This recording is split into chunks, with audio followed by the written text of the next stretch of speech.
We are privileged to have an excellent keynote speaker here this afternoon. It's my pleasure to introduce one of my colleagues, Professor Patrick Wall, who is also from University College Dublin, where he is Professor of Public Health. Pat has had a very long and distinguished career in public health, having worked as a public health doctor and epidemiologist with the Foodborne Diseases Division of the UK Centre for Disease Surveillance. He then came back to Ireland and was the founding Chief Executive Officer of the Food Safety Authority here in Ireland. He is also a former chairperson of the European Food Safety Authority and has and is on numerous national and international scientific committees and boards and so on. So we're very lucky to have him here. He's going to give us a talk now on what business are we in. Pat. Thanks very much, Paul, and good afternoon, ladies and gentlemen. And for those of you not from Ireland, you're all very welcome. There's two points in my talk, 2 slides you have to wake up for, and I'll tell you when we come to them. There's 2 messages that I would like to take away, and I'll highlight each one when we come to it. But this is for, did you ever ask yourself the question, what business are you in? The agri-food business is a good business to be in at the moment. We have fluctuations in commodity prices, et cetera, but the food business is a good business because no matter how big a recession we're in, nobody can stop eating. There won't be any outbreaks of anorexia, okay? So there's more positives than negatives. In this conference, we've got 3,200 people, and if you start asking people around the place what's their area of interest or what's their business, like some people are in bovine genetics, some people, livestock nutrition is their area, and you can see it from the stands below, the different displays. A lot of vets are in this box here, livestock health. Some people are interested in bovine welfare. Some people are interested in food safety, and those of you in the public health space, food safety might be your gig. One time when I was the head of the Irish Food Safety Authority and the chairman of the European Food Safety Authority, I used to stop there. I thought if I could persuade farmers to think they were in the food safety business and everyone think we're producing safe food if you're in the food animal business, I thought I'd achieved something. But in fact, we've moved on from that now. Like basically, you are what you eat is as true now as it's ever been. And diet and health are inextricably linked, and so therefore human nutrition is key, and you can alter the composition of the final product by altering both the genetics and the diets of the animals. So really the end game is human health, and I often think if you could get everybody to realise they were in the human health business, then we'd have no problem getting people to comply with rules and regulations, because anyone further up the scale there, if they make a mistake, people are going to get sick. So human health is the business you're in. So that's the first take-home message for you.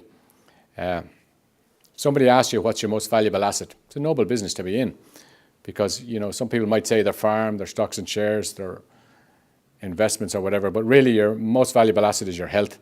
And there's nobody in this room that wouldn't give the lotto winnings to have somebody who they love who's sick well, or somebody that they love who's dead back again. So it's a good business to be in. Doctors and nurses, they keep being called in the media the health professionals. Keep referring them to the health professionals, but they're not the health professionals. They're the sickness professionals. They're in a different business, and so really you're in the health business. They're looking after the sick.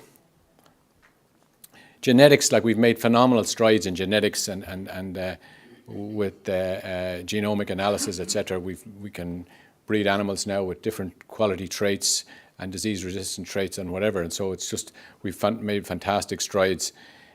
Safe feed is essential for in this pyramid of boxes, because most of the big food scares that we've had have been linked to unsafe feed, whether it was BSE, dioxin, foot and mouth disease. So feed is a very important component, and so what I want to get the vets to think about, to think outside their animal health box, because the one thing, veterinary qualifications give you a whole spectrum. There are some people who are purebred in their box.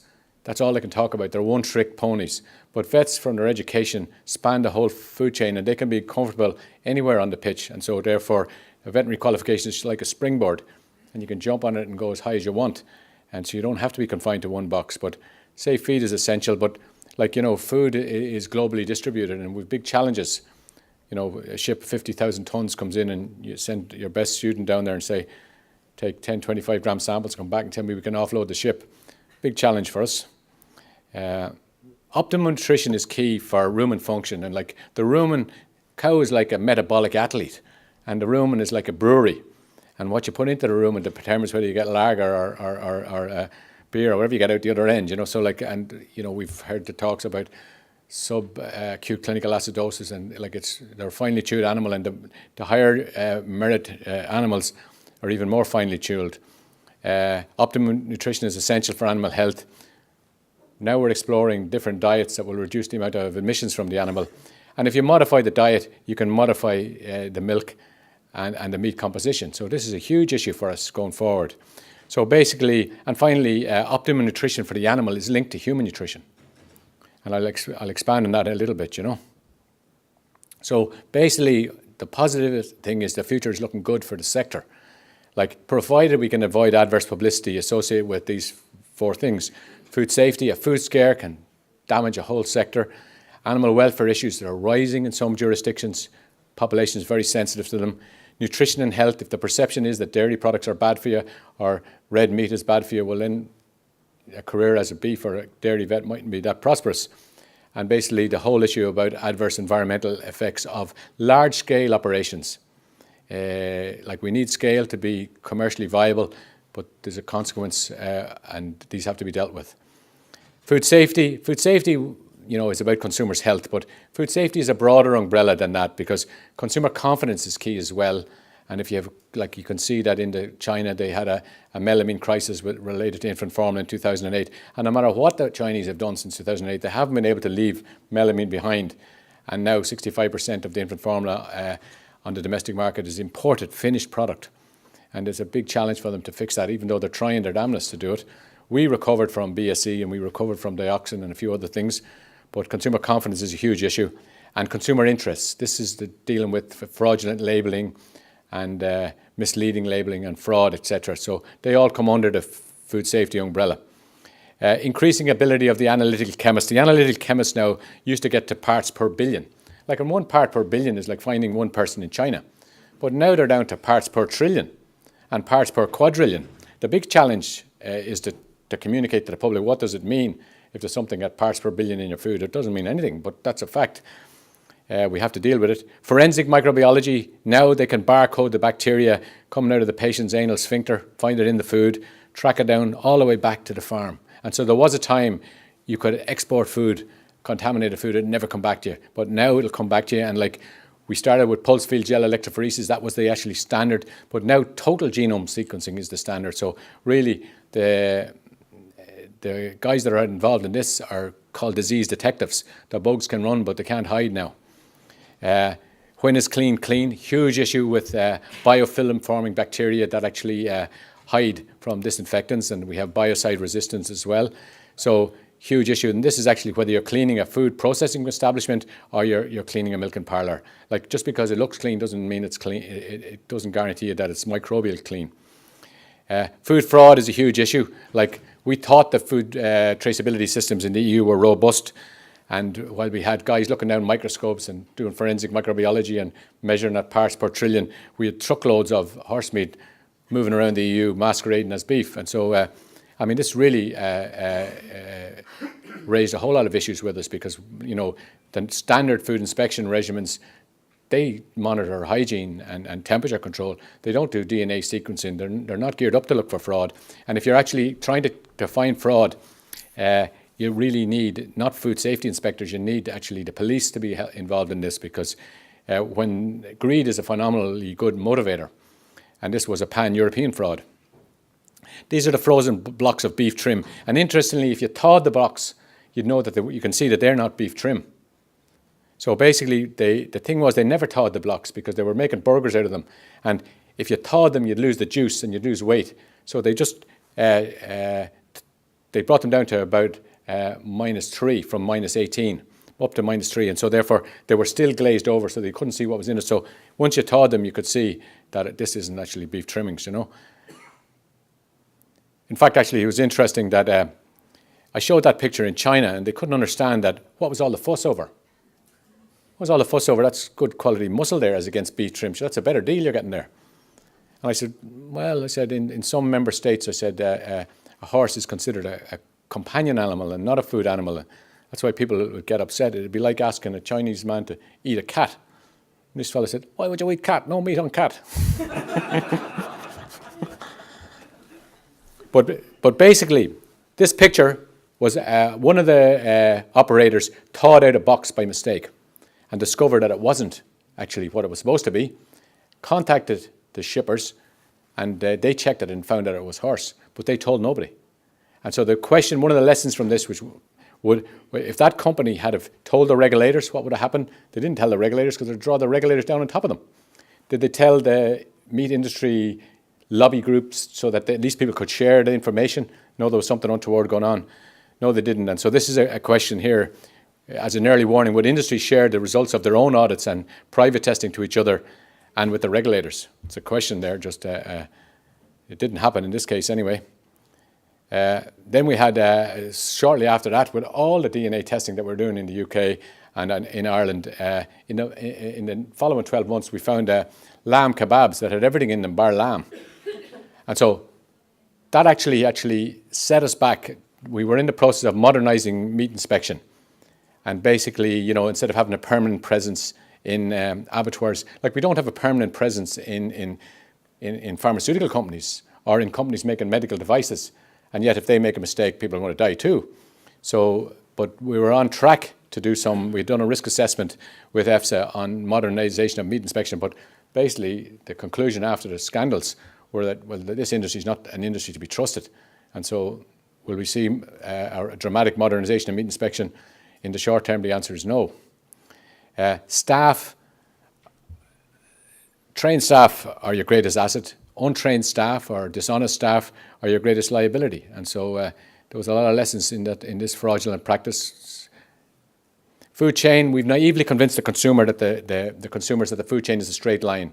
Farm to fork is written into EU legislation and it's written into legislation in other jurisdictions. But far from being a straight line, this is what the food chain really looks like, you know. And so if there's something wrong in there, huge issue for us. And so this could be at a feed mill level, it could be on a farm that you're looking after the animals, or it could be in the processors. But could you find a needle in a bale of hay to help to prevent a cow choking on it? So there's a field of bales of hay. You're all relatively intelligent people say, I don't want the cow to choke. Could you find that needle? You could stop the cow choking, and the way you do it is you recall all the bales. And that's exactly what happens when there's a food scare. And so the amount of unimplicated food that's recalled and destroyed in food scares, it's nearly immoral. But that's what happens. So basically, recalls are extremely costly, and the emphasis therefore has to be on prevention. You can see the big ground beef recalls that they have in the US, and huge amounts of good meat gets destroyed because they can't be certain which batch is which. Traceability to the farm, like tracing milk and commodity milks back, it's not simple and not easy to do. You can't go back to the cow. The consumer thinks you can, but you can't. And so therefore, it has to be right first time, every time. Crisis management plan, you know, whenever the proverbial hits the fan, it's too late. Like it's too late to build the ark when you hear the thunder. You have to be ready, and you have to have your plans trialed. Conventional microbiology is too slow. Just-in-time delivery is the name of the game now. Food is moving so fast, perishable foods are moving. The idea is you get the food, you have it sold before you pay for it. JIT, it's called. Guess what that stands for? Jesus, it's there. Rapid diagnostics is what we need, and so whether it's pen site testing on the farms or rapid diagnostics in the food industry, like this, with perishable foods that have 7-day shelf life, you can't have waiting 6 days for a laboratory result. So, like, we need fast results, and that's the way forward. What's the real status of your herd? The bulk milk sample or individual cow samples. Now we have the idea to establish the microbial flora on the farms and give the appropriate treatments. So we're able to check for all these diseases now like we've never before. The idea of blunderbuss treatment, there's no need for it. Antibiotic-resistant germs. Antibiotics are like the F word now, and it's talked about. Basically, if you use antibiotics in a farm environment or in a hospital environment, you kill all the sensitive bugs, and the few resistant ones, they multiply and then take over. And so then you need to go with a more powerful antibiotic to kill the superbugs. And so it's like when you're going on a duck shoot, you should be able to use a shotgun. You don't have to use a cruise missile, but that's the way it's going. And so that we haven't got more and more antibiotics in the wings. And so therefore, this is an issue for animals. If you treat the animals with, if the animals get drugs that are resistant to treatment, huge issue. You've reduced your therapeutic options. But also, the big worry is that people are going to get infected. People don't want bugs in their food, but they definitely don't want superbugs. And now what we didn't know, we didn't realise how promiscuous these bugs are with their genetic material. And so the idea that you could be treating an animal with one infection, and so you kill the pathogen you're going after, but you're having an influence on other pathogens or microbial flora. So this fella says, hey, kid, you want to be a superbug? Stick some of this into your genome. Even penicillin won't be able to harm you. So the idea that you could actually develop a reservoir of antimicrobial resistance in the gut microbiome, and then subsequently you get another infection, and these guys transfer it back. And then you're in a problem, and it can be months later.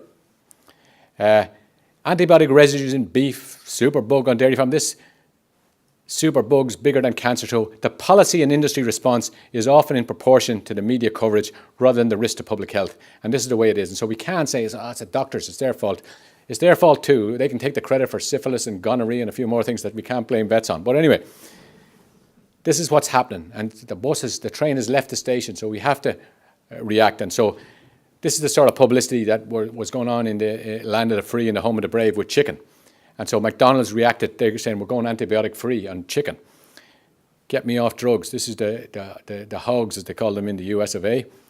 But like the global food service and retail giants are responding to consumer concerns and pledging to go antibiotic free. Now, it's interesting that it's their marketing people that are saying this, not their technical people, because they mightn't be able to deliver on this. But this is where they're at. And so they're saying it. They've created an expectation in the public. So you might say, well, that's chickens and pigs. But look at Subway.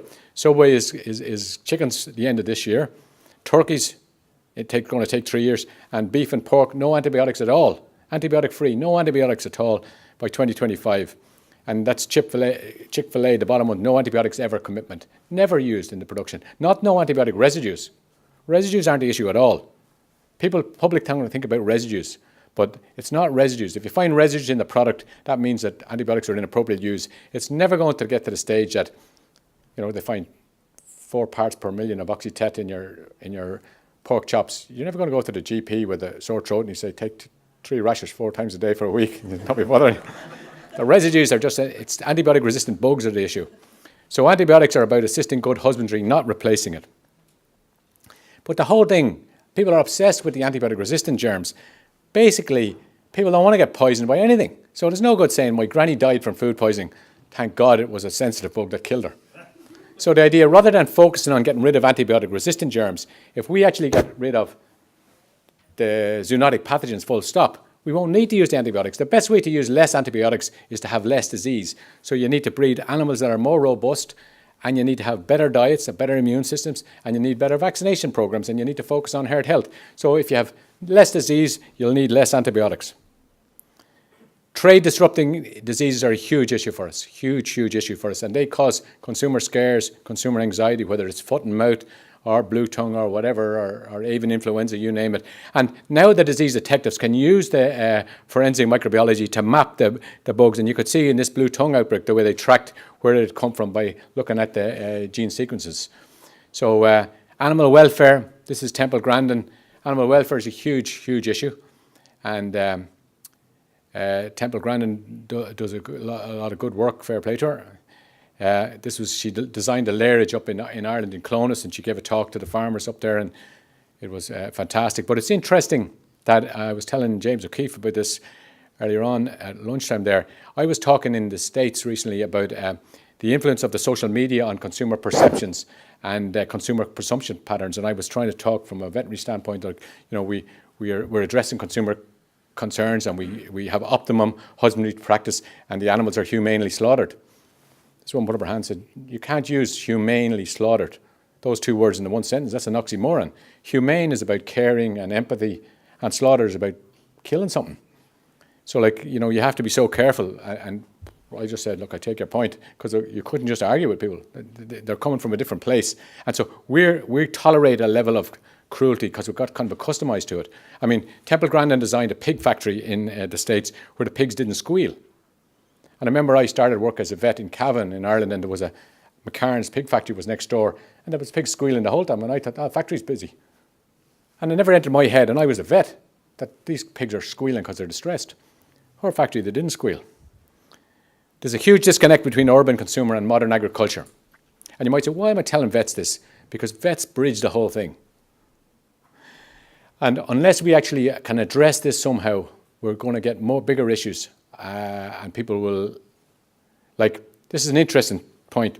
We got grass-fed beef to America. So we have a big thing. We're going to get the people in the land of the free eat the grass-fed beef.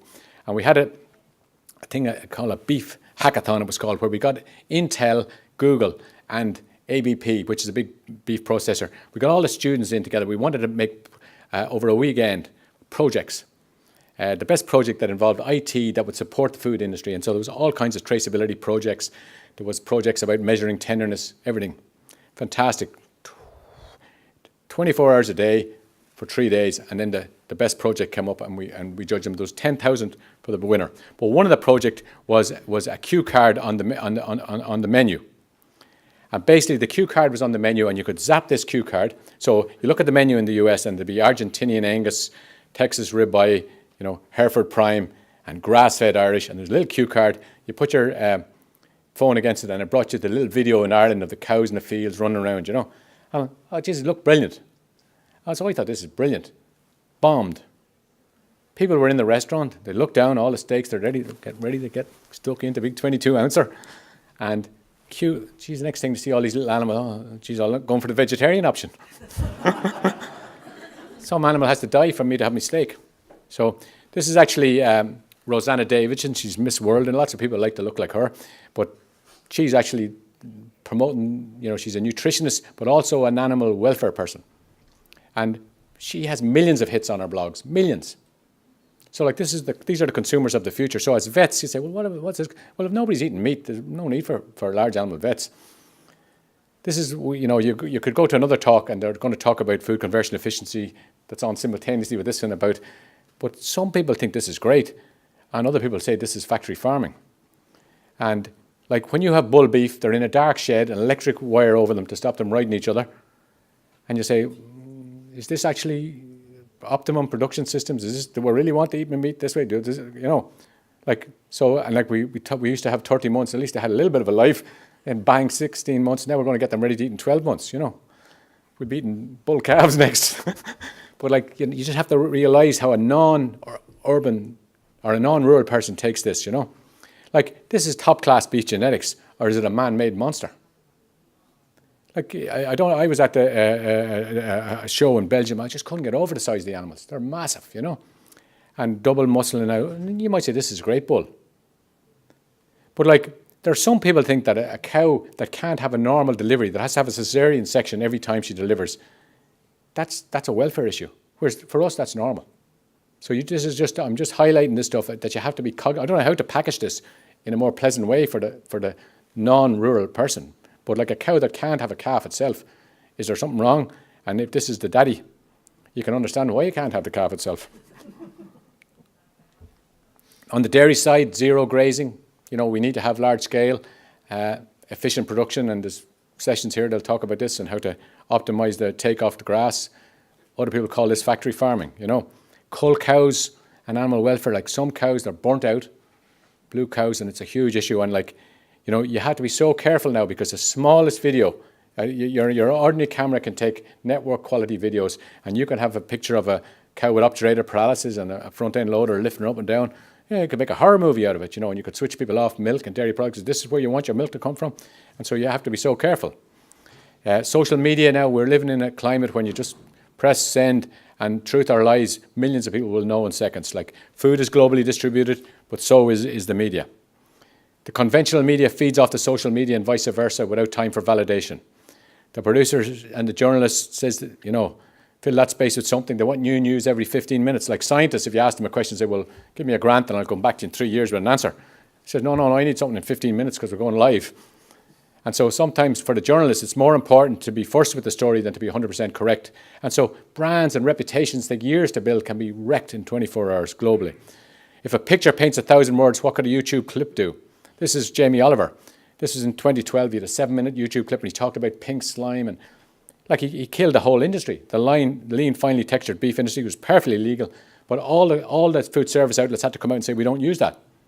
And like this is where they actually harvest off the carcass. When the conventional butcher takes meat off, there's a lot of meat left over. It was a way of reducing waste. Ban. Health and nutrition is a huge issue. Consumption patterns in children. We now have an obesity time bomb. Type 2 diabetes was something that we actually used to see in people in their 40s. Now we're seeing it in their teenagers. Now there's a lot of side effects with diabetes, but if you get it earlier, you have it for longer, you're more likely to get one of the side effects. So like this fella on the left, he's going to rot his teeth, and this other fella is depressed because he can't play sport with his buddies in case he falls on them. But this is the sort of adverse publicity that's out there, you know. And so, like, you know, you'd say, well, we're up against it. Look, what comes with the steak? Cancer, heart disease, and your choice, or whatever, you know. And so this is the adverse publicity that the sector has that we have to fix. We can't leave that. Clean up your arteries, go vegan. New cancer alert on red meat, headline in the paper, you know. These are the sort of, you can't just leave that there. We have to address the consumer concerns. You wouldn't let your child smoke. You know, they're very powerful ads. Corporate giants under attack. Look at that one. From the NGOs. Then the dairy farmers, they're getting complacent. There's lots of adverse publicity associated with milk as well. You know, cow's milk is good for calves. Human behaviour is quite bizarre. If you're a dairy farmer, you can predict the cows coming into the parlour. They'll come in the same order every day. You can never predict what humans are going to do. Like you'll see people there smoking cigarettes and saying, oh, I'd never eat beef. Far too dangerous. Could get BSE. This is what they're talking about now in human nutrition, life stage nutrition. These little pigs live for 155 days. During that time, they have 9 different diets. It's a pregnant sow diet, lactating sow diet, creep feed, weaner rations, grower 1-2, finisher 1, 2, and 3. 9 different diets, exactly tailored for what the pig needs at that stage of his growth rate, and everything is measured. Life stage nutrition, the small animal vets have this. You know, you can have there's a special diet for every kind of a pup or an adult dog, a toy breed or a large breed, puppy dog. There's an active dog. There's an active senior dog. Oh. And if you're too lazy to take your dog for a walk, that's low-calorie dog food. So that's life stage nutrition. Now they're only starting to talk about that in humans because in humans, apart from infant formula and breast milk, that's the only time you get exactly what you need. Ever after that, we all eat exactly the same. Like it's okay to eat like a ploughman if you're ploughing. But I eat the same now as I did when I was a teenager, but I'm not doing the same amount of activity. So babies to grandparents, completely different nutritional requirements. Active lifestyles, sedentary type, male and females, don't have identical nutritional requirements. So infant nutrition, that's the only time you get what you want. And the only time you're measured. You have growth charts and everything. So that guy's going to be a dairy vet.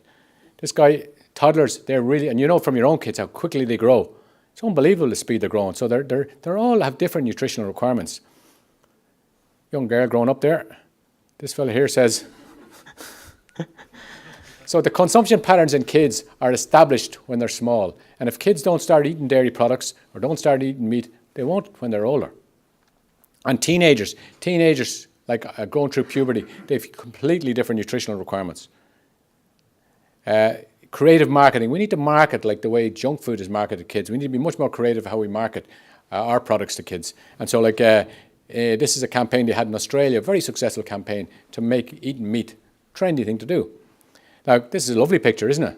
Now, if Coca-Cola were marketing milk, they'd be positioned in a different place. If you think of Coca-Cola, no nutritious value, rusts nails and rots your teeth, carries a premium price, and we're giving the milk away. Pepsi bought a dairy company in the Ukraine, and they actually started to use the kind of Pepsi Come Alive, you're in a Pepsi generation marketing campaign to make dairy products sexy, and they've actually done it there.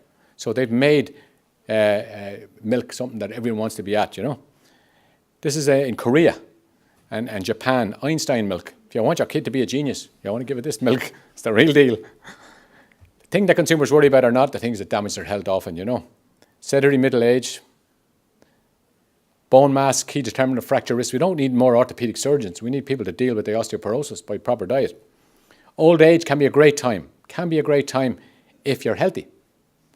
But if you're sick, and think what I said about diet-related disease, This is a condition, sarcopenia, that you get as you get older. It's where you lose muscle mass, and that's why your grandparents get small. They're getting frail because they're losing muscle mass. It's a normal physiological progression, but you can slow it down. So imagine if I said to you, okay, you're in the agri-food business and you've got a product to slow down the aging process. We're going to take on L'Oreal and all the cosmetics industry. Like, I remember going to the States and I picked up the brochure and it was advertising a cream, anti-wrinkle cream, about $80 for this little tub of stuff. It says, this cream will delay your cosmetic surgery by 10 years. We've got a product to slow down the aging process. Like, what you need to stop sarcopenia is bioavailable protein. Old people, they're not able to eat T-bone steaks. They wouldn't have the digestive system to handle it, and they wouldn't have the teeth to chew it.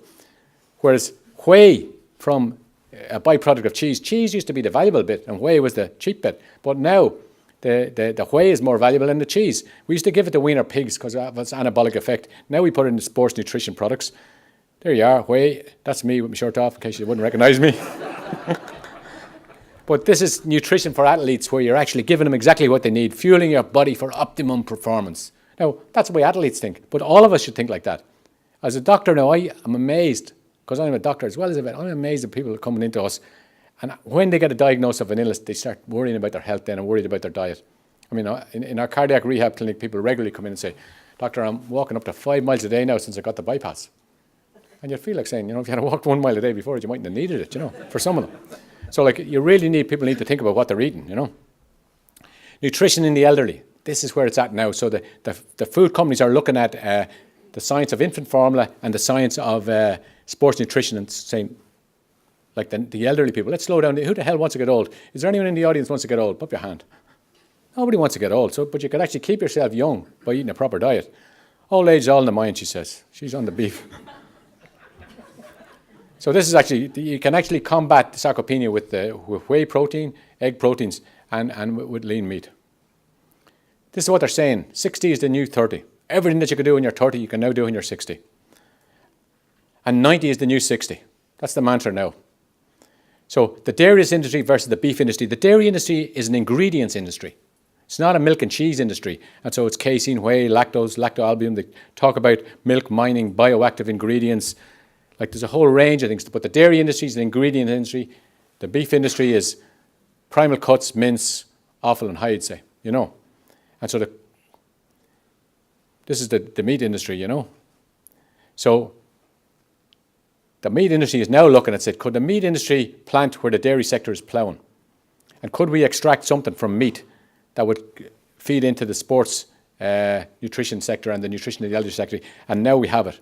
We have a product. It's a white powder. It'll be more valuable than cocaine. And one of the companies in Ireland have managed it. It's not meat and bone meal. It doesn't look like, doesn't taste, no taint. And basically it's a bioavailable protein extracted from meat. Like, the amino acid profile of bovine blood is way out with anything in whey. Advanced animal nutrition to improve food conversion, efficiency, weight gain and milk yield. That used to be the mantra of the animal feed companies. But we have one company in Ireland, this is their mantra. Advanced animal nutrition for the benefit of human health. You're worried about cholesterol in the eggs? Don't worry, ma'am. We'll give you a diet for the laying hen. Very little cholesterol. You're worried about saturated fat in the porks? We'll give you actually a diet for the pigs. Different. You're worried about too much saturated fat in the milk? We'll square up the cow. And we'll put, you see, what's happened with, the super milks, you got, this milk has added vitamin D. This added selenium for your immune system. This has added calcium for your osteoporosis. This has added omega-3. And so eventually, when does milk stop become milk and become a processed product? They're saying that we'll put all them things in that's in the super milk into the milk coming straight from the cow's udder by putting it into the diet of the cow. Big challenge is getting it through the rumen, but that's what they're working on. Grass versus grain debate, grass-fed beef, congelate. We're looking for a competitive advantage in Ireland because that's what we have. And CLAs, omega-3, omega-6 ratios or whatever, This is the huge issue with the omissions. We're talking about One Health, which is healthy people, healthy animals and a healthy planet. And like the sector's under challenge. And so we have to start looking at the rations we're feeding the animals and how can we address this. Sustainable intensification is the buzzword. We have to feed the world. We can't have extensification. We wouldn't grow enough food. So this is what we have to have, sustainable. And so this is about water use, energy use, and waste, And so the big food service giants are driving this, So they're talking about sustainability in beef by 2016, which is this year, and they're on the journey to get there, You might recognize this arse here, but anyway, the point I want to say is you can't stick your head in the sand and say, I'm a vet, I'm in the animal health box. That's my space. You have to be a component of the agri-food industry and start thinking about all the other boxes. And so you're not like John Wayne with 2 syringes, bang, bang. So you can't be an ostrich, stick your head in the sand. You've got to look and say, well, look, this is a much bigger industry. And for the younger vets, they can play anywhere on the pitch in this industry. Food scientists often can just be in one space. And basically, these swans these geese can fly across Canada and back. But they have to fly in formation. They're 75% more efficient as a team. So sometimes vets are tribal. But vets need to work with the multidisciplinary, agriculturalists, agricultural economists, geneticists, ruminant nutritionists, and not be in a silo. And so some vets are stuck in that silo, the animal health box, but they'd be far more effective if they spanned several of the boxes. This is just an example of one of the skills that vets have. Vets are great communicators. I think you must get it from talking to the farmers, explain the complex things in a simple way. Whereas this was a journalist, one of our lads was talking about GMOs, and I thought, well, he'll explain it to her, Because if you can explain it to the journalist, they'll explain it to the public. But you can see when I came back, he was going into raptures about genetic engineering and integrons and nucleotides and everything. Sure, but one of the core competencies of vets is communication. And if you ask any of you when you're filling in your CV, write down one of your core competencies. You mightn't actually put down that you're a top-class communicator. But you can see the vets that go on the radio and the TV, they're well able to explain the issues because they span the entire supply chain, whereas a lot of other professions are only in one space. Anyway, this is the last slide. And first message was that you need to come out of the animal health box and span all the boxes. And the second message is you're all in the human health business. Thank you.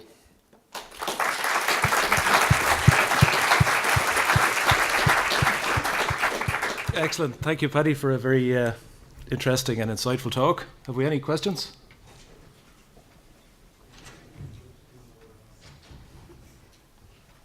No questions? Okay. Paddy, some of these companies that are promising antibiotic-free animal husbandry, some of these food businesses, are they overreaching and risking big animal welfare problems and a consumer backlash? Well, I wouldn't say that it's a consumer backlash, but as I said, many of the companies have promised antibiotic resistance or antibiotic-free production systems. It was their marketing people that promised this, and in the poultry, for example, in the US, like coccidiostats are included in antimicrobials, and you can't produce the broilers without them.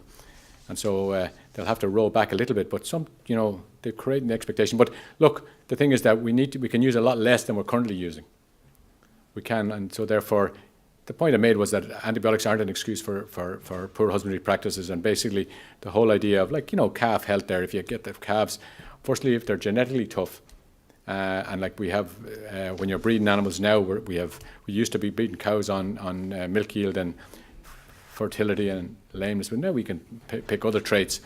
So that's one thing. And secondly, giving them enough colostrum and vaccinating them appropriately. And so the whole idea is that disease reduction reduces the amount of antibiotics. But I think all the vets need to be actually trying to use as little as they can and being aware that this is happening.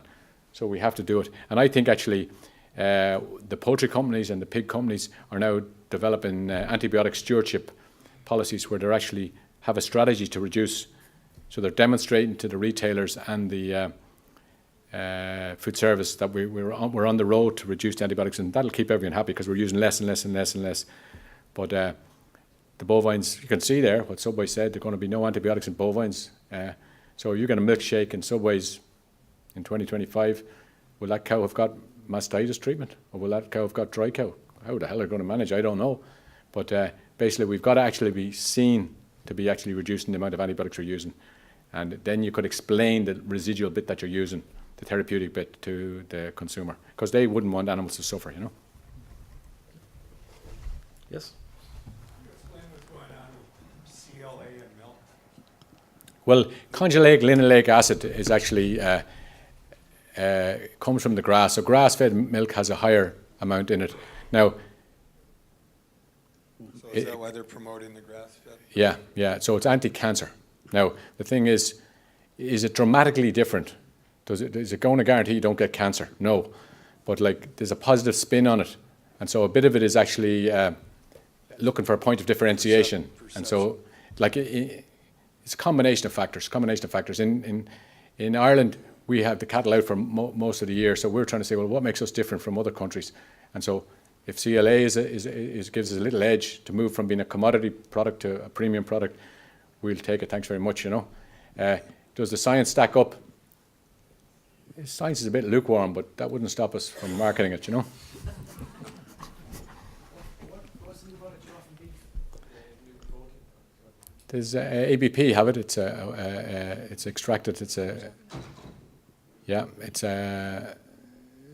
You'll see it on the shelves in due course, but you know but like obviously that like the anti-biogram, as I said, of meat is far greater than whey, as all the essential amino acids, and so they were looking for a product that wasn't meat and bone meal.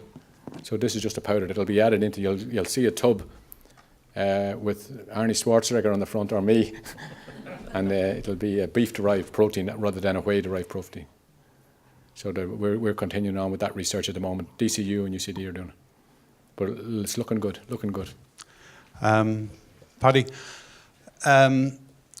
I was out in Russia shortly after, way down here, back, Okay. the back.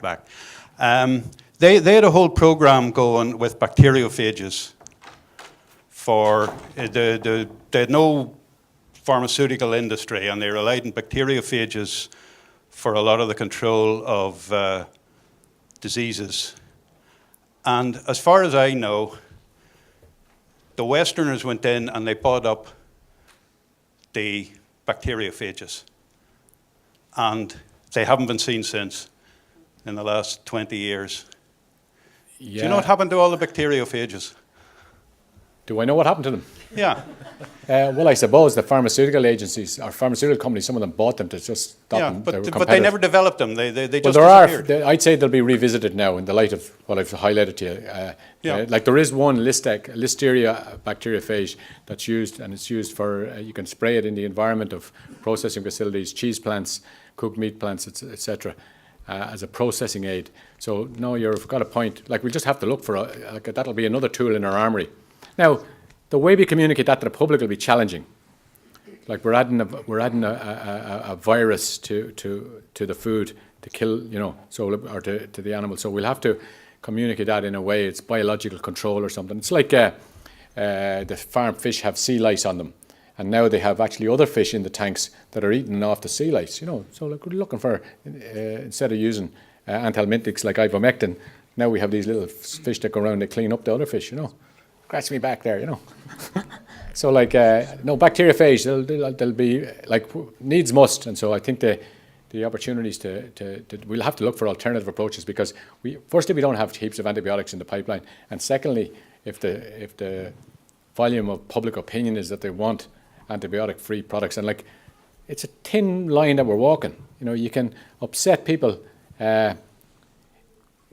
and people can switch off. People don't have to take our products. And if you look at our dairy companies are kind of worried about the growth of the non-dairy sector. If you look in the supermarket, you'll see soya milk, you'll see almond milk, you'll see rice milk, you'll see coconut milk. One time you could only get them in a health food shop. Now they're in your local bog standard store, a whole range, and there's lots of people eating those. And why do they eat those or take those? They take those because they think they're healthier.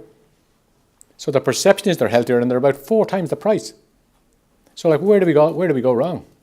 We've done something very wrong when we've let them steal a march on us. And it's a worry. And like, it's nearly fashionable in Ireland to say your child is allergic to milk. You know. Time for one more question. Quickly, Paddy, I mean, you said that some vets are tribal and they sort of don't think out of the box and you're trying to stimulate them to do it. Is your vision they're going to grab it? Or is your vision that they're going to still stay that way? No, I think you have to be kicked out of the box. And I think actually what's happened is James Herriot is dead now, and long live the king, as they say, but he's gone. And so the old days, like, and I was lucky enough to be part of it for a while, that you were travelling around eating scone bread and drinking tea everywhere you went. But things have changed now. So like the new vets that are coming out now are looking at all kinds of everything, you know. And so therefore it's different. And like the veterinary qualification is a phenomenal qualification, and it's unbelievable actually Like, as I see in our vet school, and I give some lectures there, like small animals has grown. It's the equivalent of human medicine. Small animals, and when you see your man Fitzpatrick, what he can do with the small animals is unbelievable. But the growth, all of the species have grown, and it's all in 5 years. So if we don't fry the young kids' heads with information overload, we're going to turn out some monsters that'll be unbelievable. But we've given them some amount of knowledge, and I think the calibre, like everyone thinks their year was the only year and they were the best year ever. But I think the calibre of students coming through now, like they're very clever, and I think they will actually do it. But there's a good tranche of vets now that are actually have realised that to make a living, you have to think outside the box, and that's outside the animal health box, you know. Paddy, will this new powder that's coming forward, will this be free of MRSA carrying bacteria? Oh yeah, it will surely. No, it will definitely. I mean, the point about the antibiotic resistance is, think of the slide of my granny died from a food poisoning bug, but thank God it was sensitive. We want to get the zoonotic agents out. We don't want bugs, whether they're drug resistant or not. But the big challenge, and it's more of a challenge for the pig sector, is where you have drug resistant bugs that are commensal in the pigs and of no harm to the pigs. And so there's no economic incentive for the farmer to go after these. But there is a consequence down the road for humans. And so therefore, who's going to fund a control program to get rid of an antibiotic resistant commensal? Now, we don't have them in cows, but we have them in pigs, you know. But that's a challenge. But we've top pig vets on the job. Okay. Great. Thanks, Pat.